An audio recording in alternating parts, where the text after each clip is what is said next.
Hey guys, welcome to my first drive video on the brand new G80 M3 Competition xDrive. I've been asked about this particular model hundreds of times online over the past 2 or 3 months, and I am a little bit late to the party in terms of getting my hands on one. The reason for that, well, it's the reason for many things in this day and age. The press cars were quite delayed due to the current situation in the world, so better late than never. Visually, this xDrive car is identical to the rear-wheel drive version, like my M3 Competition. There's not even a badge on the boot saying xDrive. It's only when you look under the skin that you'll find BMW's M xDrive system, the same system that's in the current F90 M5. Purists out there will probably be quite upset by that, as I was when the F90 M5 launched back in 2018. But it didn't take me long to come around to the idea after spending a lot of time in the current M5. And I have my fingers crossed that it's going to be the same with this particular car. A base spec M3 Competition xDrive will set you back about 78.5 grand here in the UK. That's roughly £3,000 more than the rear-wheel drive version. This particular press car, well, it's an eye-watering £98,500 on the road.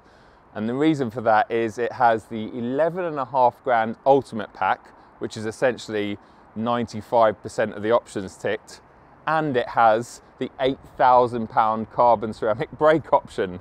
I have this car for the next 5 days and I plan to do a couple of videos on it, including pitching it against my rear-wheel drive M3 Competition. So make sure you stay tuned for that video. And in fact, please consider subscribing if you're not already. I noticed that a lot of my viewers aren't subscribed, and the more subscribers I have, the more power I have essentially in terms of getting my hands on other cars and stuff for the channel. So I'd really appreciate that, and make sure you hit the bell icon.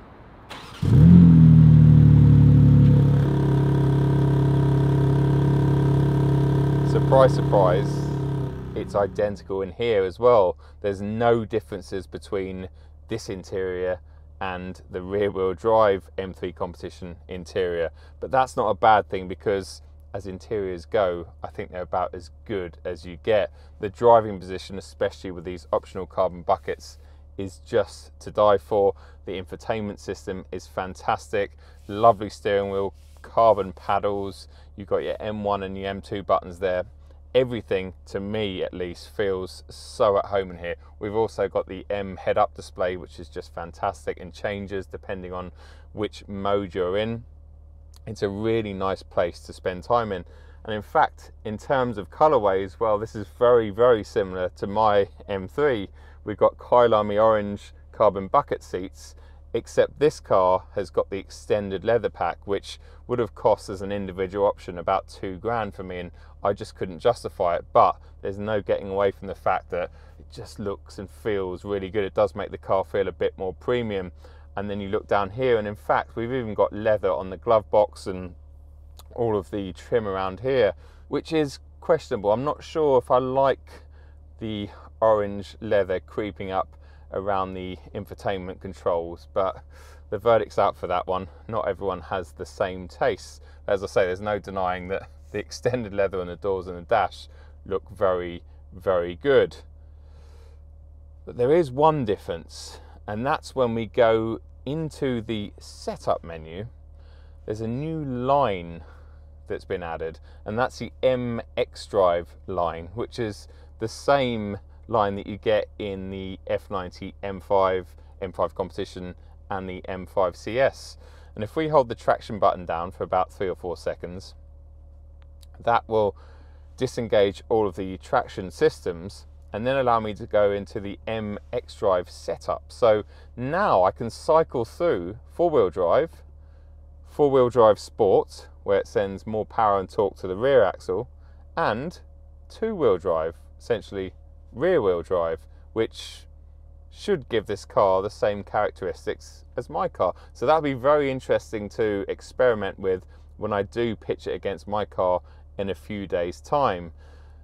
But aside from that, everything else is exactly the same. We've still got the 10-way M traction control system in this car, which I experimented with that manual M4 out in Germany recently and discovered that every single increment does make a difference. So it's a very sophisticated traction control system.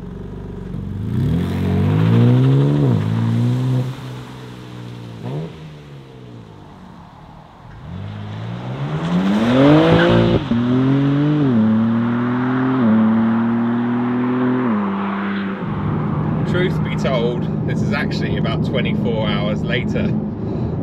Shortly after packing my main camera gear away at BMW HQ, well, the heavens opened and it was dark by about 3 PM. We are getting into winter, I guess. So I had to call it a day, go home, and you find me the next afternoon. So I've actually spent a good 4 or 5 hours behind the wheel of this car, and I feel like I know it reasonably well. We can still call this the first drive because it is essentially the first drive on camera.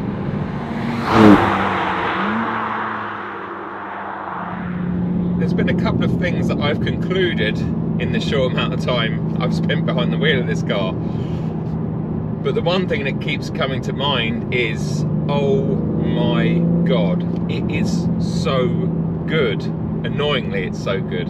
It might cost almost as much as an M5 competition, but let me tell you, it is every bit as good. In fact, it's better because it has a better ride quality and it has a better driving position with these optional carbon buckets, as I've banged on about so many times.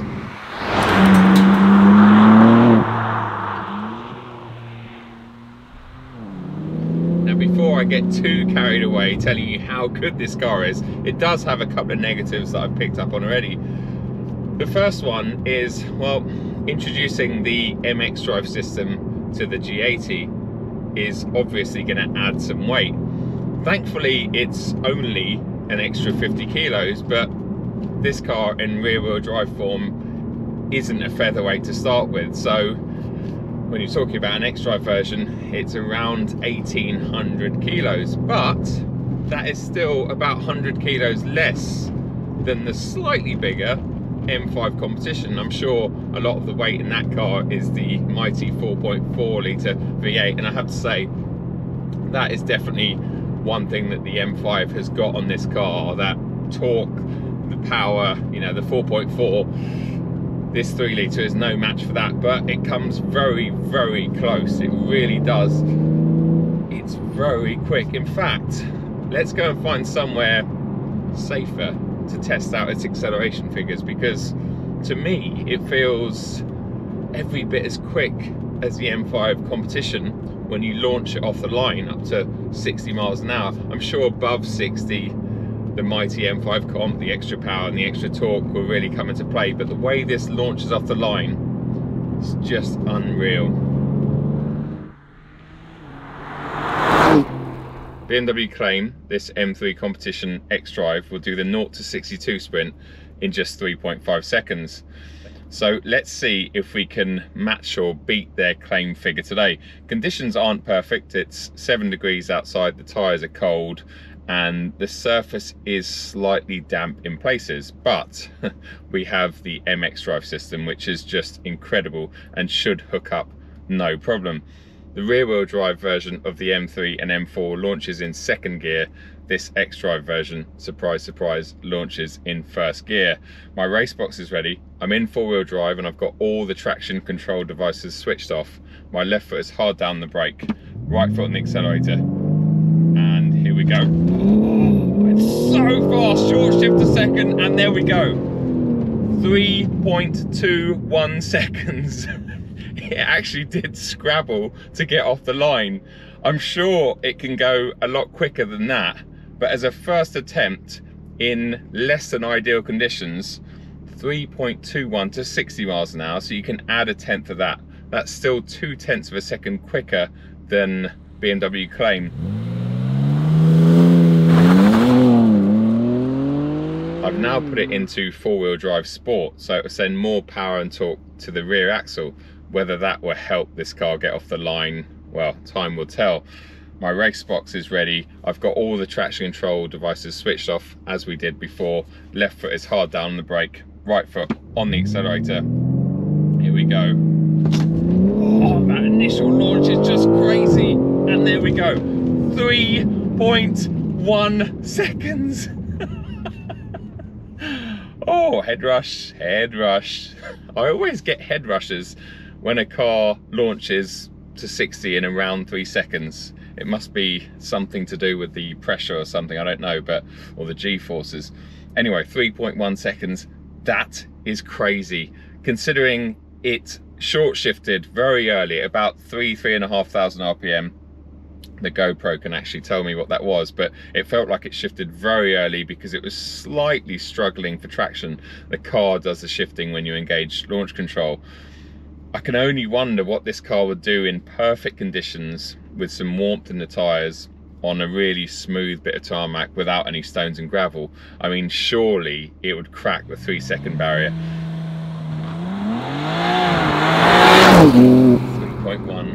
3.1 seconds in an M3 with 5 seats and a big boot. It's unbelievable, unbelievable. Let's get back to those negatives, because there's one more, and that is the fake engine sound that gets piped around the cabin. It's not offensive, and I've talked about this in my M3 and various other M3 and M4 press cars. I'm not the biggest fan of it, but I guess it's almost better that we've got it instead of not having it, because the regulations mean that we just can't have any engine or exhaust sound relative to what we used to get. But this car, with the very latest software, well, they've changed something. When you're in an aggressive setting like Sport Plus on the throttle pickup or the engine mapping or whatever it is, when you change up gear, it seems to have added almost like a DSG fart. Listen to this, listen.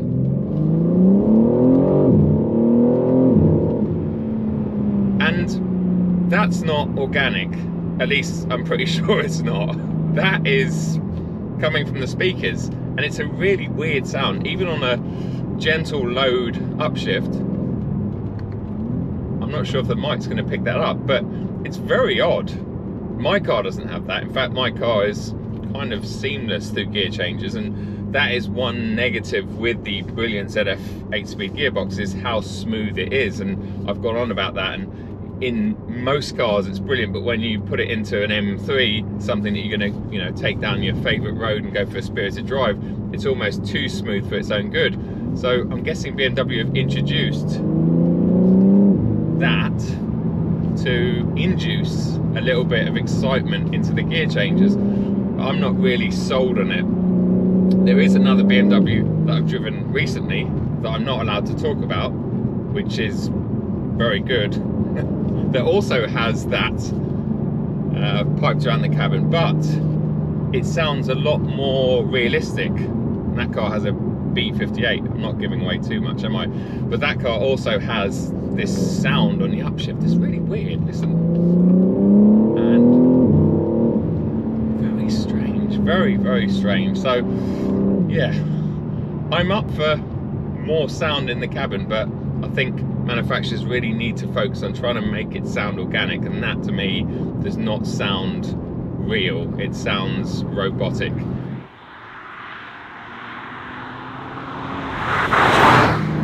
Thankfully, this car isn't just about straight line pace, as you probably guessed. Just like the rear wheel drive cars, it's set up to be a great driver's car, a great fast road car, or as I've found out recently, just fantastic on track as well. And I'm happy to report that this is no different whatsoever. I have my M1 button set up on all M cars as my spirited driving road button, if you like. And in this car with this setup, well, I have 4-wheel drive sport, so that's the setting where it sends more power, or the majority of power, and torque to the rear axle, and all of the traction aids switched off. That way it just allows the car to move around, and you can get some angles, but because of the xDrive system, it will always inherently pull you out of that if you add a bit of opposite lock. What you end up with is a car that can just do superhuman things. It will do what my rear wheel drive M3 will do, but it will pull you out of slower corners like it's being yanked up the road by a jet fighter, like literally through here, into second, put my foot down, it stepped out there, you saw that, but the acceleration up there, I mean, there's no way I could do that in my M3. And I do bang on a lot on the channel about cars being too fast for the public road, and maybe we don't need this car because it is a lot quicker on the public road, especially in cold, slightly greasy conditions like today. It's quicker than my M3, which is already very fast. But I have to take my hat off to how good BMW M engineers have set this car up and how amazing it feels. Does it feel slightly heavier than my car? No. Is there still reasonable steering feel? Does it feel any different to my car? Well, I don't think it does. I'm going to do that back-to-back video in a few days' time, so I'll be able to jump straight out of mine and into this, and I can give you an honest and accurate answer then. But to me, it feels every bit as agile on the front end and through corners, but then you've just got that extra traction and propulsion out of corners. It's unreal. Perhaps the best thing and the party trick with this car is if I want it to become a two-wheel drive or rear-wheel drive M3 again, I just reach down here to the drive modes and select two-wheel drive, and then I end up with a two-wheel drive car again, just like my one at home. You put your foot down and you've got plenty of wheel spin, but you've still got that fantastic rear axle that seems to find grip everywhere. So one minute I'm in my car, and the next minute I reach down here and back into four-wheel drive sport again, and I've got all of that traction. It's almost a no-brainer. And yes, as we talked about, there is that 50 kilo weight penalty, but really, are you going to notice that? Probably not. I mean, it's just unreal. Let's enjoy this next section of road, and I'll try and talk you through what I'm feeling, because it just feels brilliant. It feels sublime. It really, really does. This car, it's unreal. I know it's nearly £100,000 before discount, but there's not many cars out there that have this much performance and this much practicality and are this easy to live with. Okay, if you went for the comfort seats, then maybe it'd be a bit easier to get in and out of, but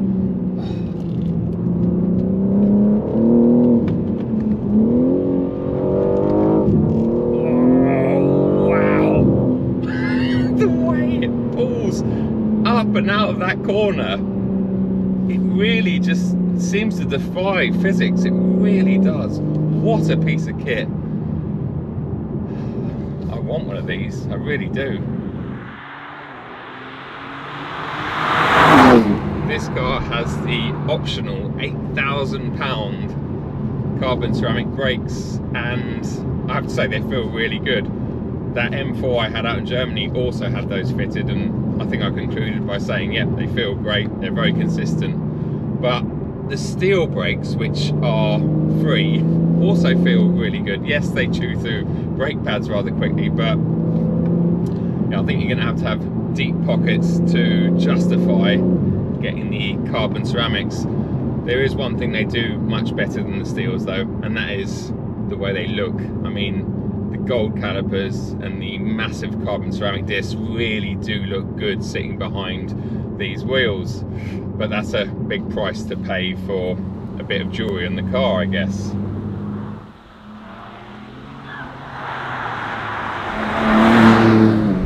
Guys, thanks a lot for watching.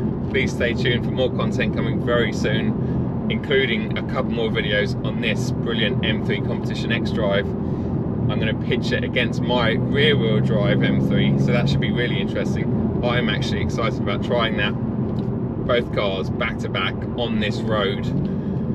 Yeah, it'll be a real eye-opener, I think, because this car is just mighty, it really is. It's just effortless, absolutely effortless. I'll see you at the next video. Cheers.